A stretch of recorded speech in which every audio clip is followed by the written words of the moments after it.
memang nampaknya dunia peradilan kita itu kan, saya minta maaf harus mengatakan sudah sangat busuk gitu ya. Ya kalau melihat seluruh rangkaian kejadian dalam beberapa waktu terakhir ini, memang nampaknya dunia peradilan kita itu kan, saya minta maaf harus mengatakan sudah sangat busuk gitu ya.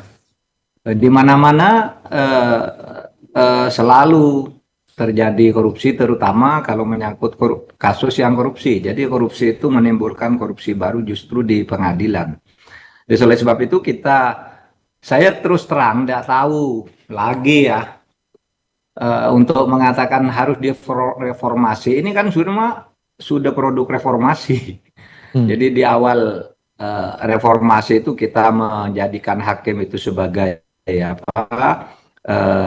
institusi yang independen, dilepaskan dari pemerintah, disatukan ke Mahkamah Agung dalam satu atap. Itu kan maksudnya dalam rangka reformasi. Lalu dibentuk komisi yudisial untuk ngawasi hakim semula, kemudian ditujukan malah ke hakim-hakim agung saja gitu, dibatasi.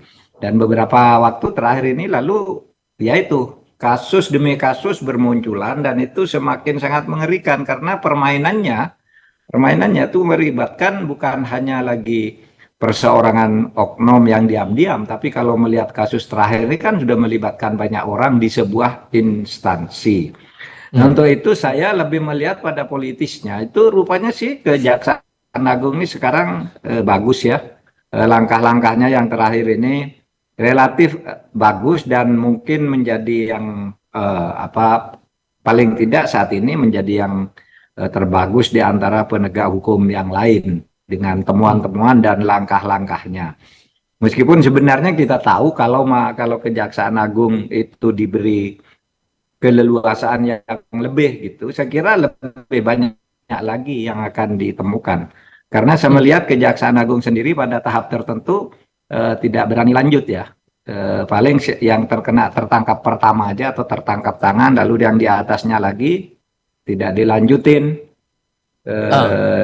Itu banyak hal yang terjadi seperti itu. Misalnya Pertamina itu kemana itu sekarang kasusnya. Kemudian kasus pagar laut itu sudah saling lempar kejaksaan dan polisi, apakah ini korupsi atau bukan gitu. Kata polisi tidak ada korupsi di pagar laut itu karena tidak ada kerugian negara. Padahal korupsi itu tidak harus merugikan negara. Yang banyak dihukum tuh korupsi itu justru yang tidak merugikan negara. Misalnya ketua MK itu kan tidak merugikan negara, dia nerima uang dari masyarakat. Kemudian ada hakim, kalau tidak salah siapa yang dari Semarang, tuh hakim agung yang baru ditangkap, tidak ada merugikan negara. Oh, ini integritas hakimnya. Saya kira integritas hakimnya mulai dari pimpinan sampai ke bawah. Kalau pimpinannya punya integritas, tidak akan terjadi hal yang seperti ini. Integritas untuk berani melakukan penataan dan melangkah secara lebih tegas terhadap kasus-kasus. Tidak lagi mencoba, misalnya seperti kasus Zaruf itu. Kan dulu dia disebutkan melibatkan banyak orang karena katanya ngurus perkara selama 10 tahun. Coba sekarang di pengadilan hanya dia sendiri yang muncul gitu ya. Tidak ada pelaku lainnya, tidak disebut.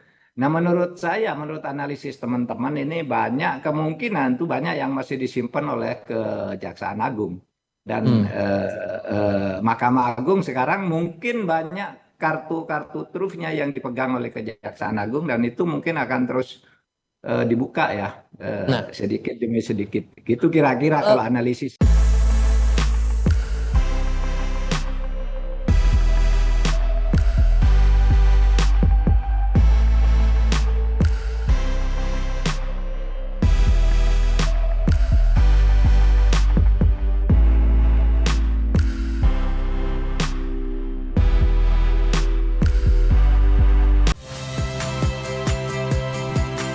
Saya Tiva Solesa. Saksikan program-program Kompas TV melalui siaran digital, pay TV, dan media streaming lainnya. Kompas TV, independen, terpercaya.